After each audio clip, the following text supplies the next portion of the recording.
శ్రీలంకకు ఉన్నటువంటి మారుపేర్లు. అంటే ఈ మారుపేర్లలో పాత పేర్లు కూడా ఉన్నాయి. ఏంటి ఈ పాత పేర్లు? దీన్ని సిలోన్ అని పిలుస్తారు, సిలోన్. అలానే రెండవది సింహళ ద్వీపము అని పిలుస్తారు. ఏమని పిలుస్తారు? సింహళ ద్వీపము, సింపుల్గా సింహళము అని కూడా పిలుస్తారు.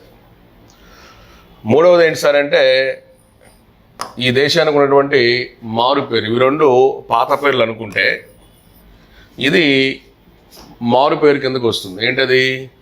హిందూ మహాసముద్రంలో అసురు బిందువు అని పిలుస్తారు.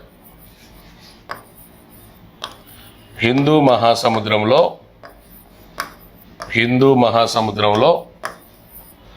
అశ్రు బిందువు. అభ్యర్థులు గమనించాలి. హిందూ మహాసముద్రంలో అసురు బిందువు. హిందూ మహాసముద్రంలో కన్నీటి చుక్క అని పిలుస్తారు.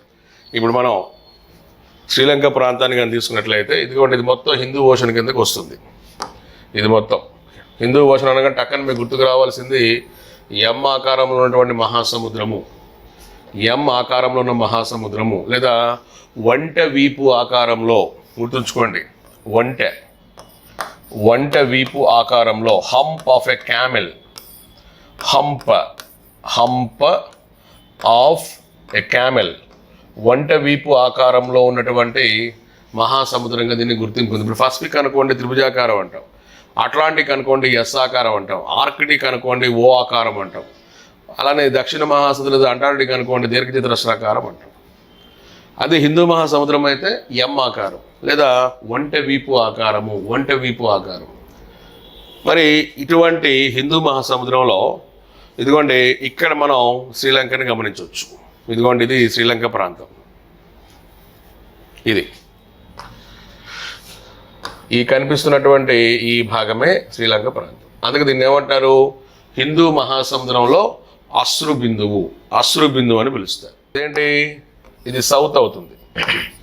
ఇదేమవుతుంది? ఈస్ట్ అనుకుంటే. ఇప్పుడు ఇట్లా ఉంది కాబట్టి మనం ఏమనొచ్చు? సౌత్ ఈస్ట్ అనొచ్చు. సౌత్ ఈస్ట్ అంటే తెలుగులో ఏంటి? ఆగ్నేయ దిక్కున. ఎక్కడమ్మా? ఆగ్నేయ దిక్కున. హిందూ మహాసముద్రంలో శ్రీలంక భారతదేశానికి ఆగ్నేయ దిక్కున ఉన్నట్లుగా మనం చెప్పొచ్చు. ఆగ్నేయ జలాల్లో అభ్యర్థులు జాగ్రత్తగా గమనించాలి.